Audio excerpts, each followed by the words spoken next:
Assalamualaikum warahmatullahi wabarakatuh. Saya Yelsa Amanda dengan NIM 2310207062 dari kelas 4 BBKPI dan dengan mata kuliah Teori dan Konseling Kognitif. Di pertemuan pertama ialah membahas tentang manusia. Jadi manusia ini memiliki 3 unsur, yaitu yang pertama jasad, yang kedua ruh, yang ketiga ialah pikiran. Jadi ketiganya ini saling berkaitan dan tentu saja harus saling melengkapi dan saling menyeimbangkan agar terciptanya kehidupan yang lebih baik di akhirat maupun di dunia. Jadi cara menyeimbangkannya ialah yang pertama jasad, yaitu dengan olahraga yang baik dan istirahat yang cukup. Terus yang kedua ruh dengan meditasi seperti berdoa. Terus yang ketiga yaitu pikiran seperti berpikir positif dan juga belajar. Lalu dilanjutkan dengan penjelasan Bapak tentang manusia sebagai khalifah di bumi. Jadi manusia sebagai khalifah di bumi itu sebagai pengganti Tuhan. Kenapa diartikan sebagai pengganti Tuhan di bumi? Karena memiliki sifat-sifat ketahanan yang seperti di Asmaul Husna. Manusia itu sendiri juga memiliki 4 definisi, yaitu yang pertama nafs atau jiwa, yang kedua yaitu kolbu atau hati, yang ketiga intelektual atau pikiran, yang keempat itu roh. Lalu dilanjutkan dengan teori perkembangan kognitif Jan Pease, yaitu ada beberapa tahapan, yaitu 3. Yang pertama praoperasional dari 2 sampai 7 tahun, yang kedua yaitu operasional konkret dari 7 sampai 11 tahun, dan yang terakhir operasional formal yaitu dari 11 sampai 11 tahun hingga dewasa. Di pertemuan kedua, Bapak masih membahas tentang teori kognitif. Tentu saja pembahasannya lebih dalam. Juga Bapak menjelaskan tidak hanya dengan memakai teori barat, tapi juga memakai teori agama. Juga dijelaskan tentang 2 penyakit kognitif menurut Al-Quran, yaitu yang pertama ada al-hazan, yaitu kesedihan, yang kedua ada waswas atau kecemasan. Kenapa bisa dikatakan penyakit kognitif? Karena yang pertama ada al-hazan tadi, yaitu kesedihan.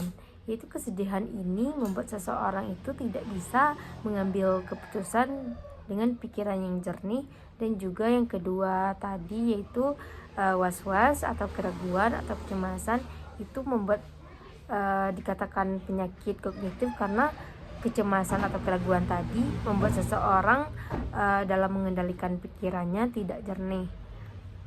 Di kesempatan itu juga Bapak mengatakan bahwa manusia memiliki prosesor. Prosesor yang dimaksud di sini ialah indera.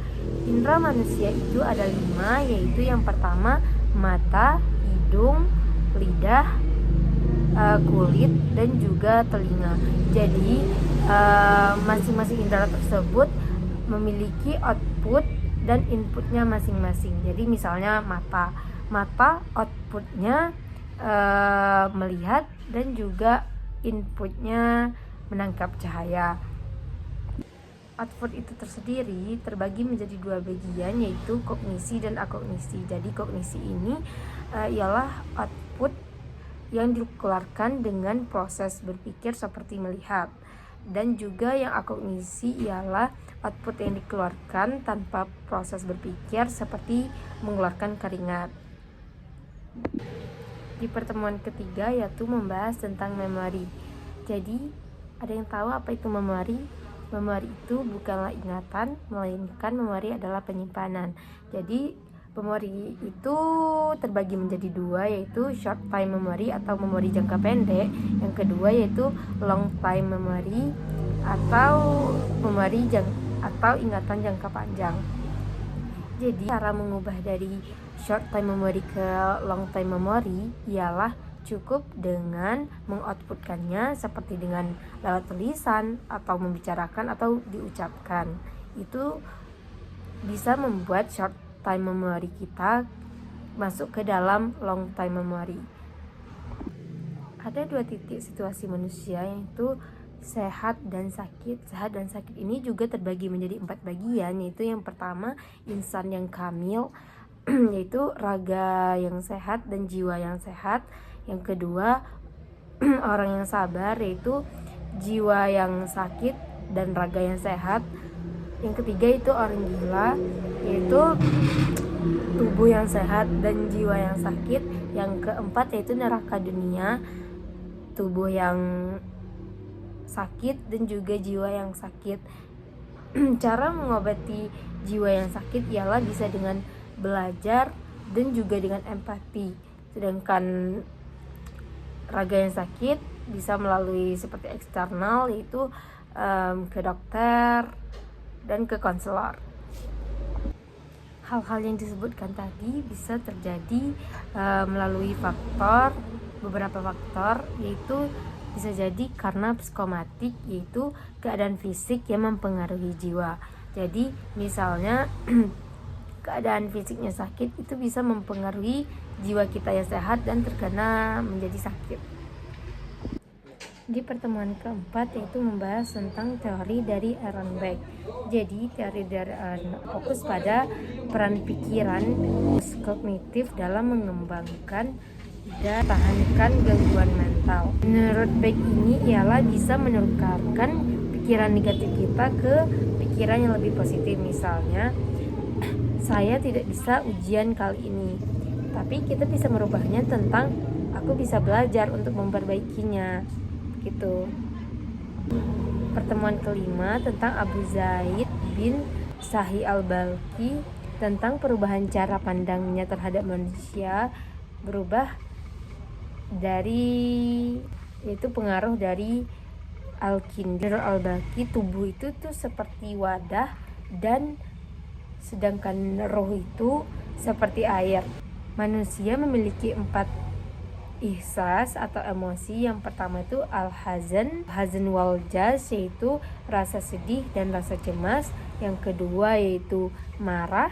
Yang ketiga yaitu was-was, dan yang keempat yaitu takut. Adapun ilmu-ilmu yang wajib kita pelajari ialah yang pertama ilmu agama, ilmu filsafat, matematika, sejarah, dan geografi.